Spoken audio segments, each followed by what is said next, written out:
दिनों तक तलाश करने के बाद समंदर में पनडुब्बी का मलबा मिला।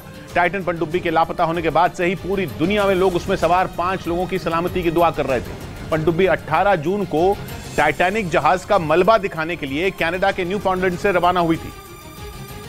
लेकिन अमेरिकी कोस्ट गार्ड के मुताबिक समंदर में उतरने के कुछ देर बाद ही टाइटन पनडुब्बी में तेज धमाका हुआ था, जिससे उसमें सवार सभी 5 लोगों की मौत हो गई।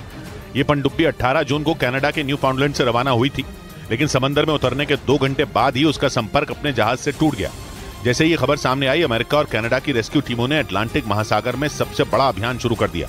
बाद में ब्रिटेन और फ्रांस की नौसेना भी इस अभियान से जुड़ गई, लेकिन 5 दिनों तक समंदर में चप्पे चप्पे की तलाशी के बाद उन्हें टाइटन पनडुब्बी का मलबा टाइटैनिक जहाज के मलबे के नजदीक मिला।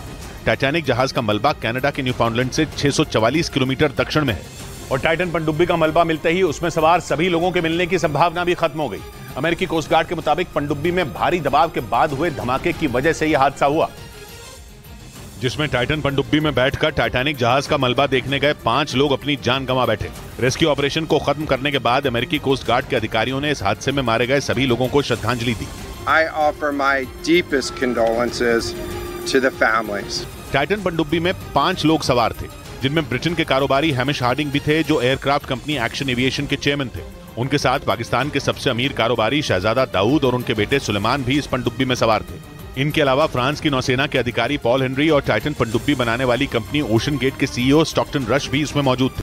उधर अमेरिकी कोस्ट गार्ड का दावा है कि अटलांटिक महासागर में टाइटन पनडुब्बी का मलबा ढूंढने में रिमोट से चलने वाली मशीन ओडिसियस 6K ने बड़ी भूमिका निभाई। दावा है कि इस पनडुब्बी की तलाश में अटलांटिक महासागर का हजारों किलोमीटर का इलाका छान मारा गया और इसके लिए दुनिया भर से कई जहाजों को भी लगाया गया।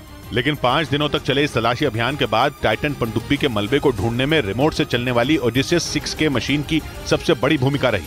अमेरिकी कोस्ट गार्ड के मुताबिक इस मशीन को अमेरिका की एक कंपनी ने बनाया है, जो समंदर की सतह तक जाने में सक्षम है और इसी मशीन ने 22 फीट लंबी टाइटन पनडुब्बी की तलाश में टाइटैनिक जहाज के आसपास के पूरे इलाके को छान मारा। दावा है कि काफी तलाशी के बाद ओडिसियस 6K मशीन को टाइटैनिक जहाज के नजदीक ही टाइटन पनडुब्बी का मलबा मिला। इस बीच अमेरिकी नौसेना ने दावा किया कि उसके खुफिया हथियार ने टाइटन पनडुब्बी में हुए धमाके की आवाज सबसे पहले सुनी थी।